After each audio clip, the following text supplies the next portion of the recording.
Les femmes des autres hommes, Other Men's Women, un film de 1931 de William Wellman, avec dans la distribution Grant Wheeler, Mary Astor, Regis Tommy, James Cagney et Joan Blondell. Le sujet: Grant Wheeler est un conducteur de locomotive qui, en dehors du service, est un fêtard.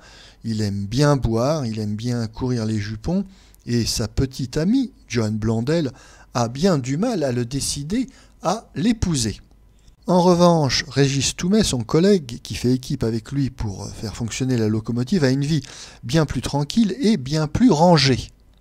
Invité chez son collègue, Grant Wheeler tombe aussitôt amoureux de son épouse, Mary Astor, qui, de son côté, ne demeure pas indifférent au charme de Grant Wheeler, mais cette idylle en reste là, ça reste un amour platonique, mais le mari, Régis Tommet, devine cet amour naissant, et cette découverte va avoir bien évidemment de graves conséquences pour les trois personnages.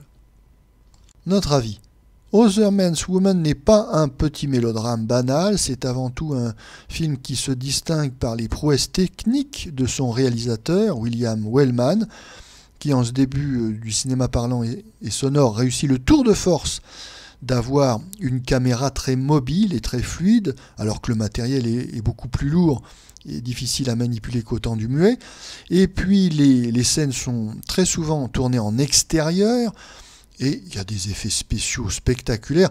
Bref, c'est un film avant tout qui met en vedette son metteur en scène.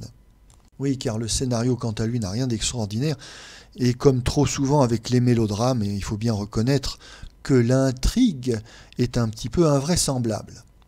Heureusement, le réalisateur arrive à nous intéresser à cette histoire d'amour en réussissant sa description du petit monde du chemin de fer, son atmosphère, son ambiance, son pittoresque. Par ailleurs, si les premiers rôles du film, les acteurs du trio amoureux, ne déméritent pas dans leur tâche, ils se font parfois voler la vedette par des acteurs secondaires. Je pense notamment à Joan Blondell, qui interprète la fiancée de Grant Wheeler, qui a une scène très difficile à jouer, qui l'a réussi particulièrement bien, scène où elle est ivre et se rend compte qu'elle n'épousera pas Grant Wheeler, l'homme qu'elle aime. De même, on remarquera la prestation de James Cagney, qui interprète un bon collègue de Grant Wheeler, qui fait son possible pour le remettre dans le droit chemin. James Cagney qui est repéré par William Wellman, qui en fera une superstar lorsqu'il réalisera son film suivant, The Public Enemy, film de référence du film de gangster, mais c'est une autre histoire.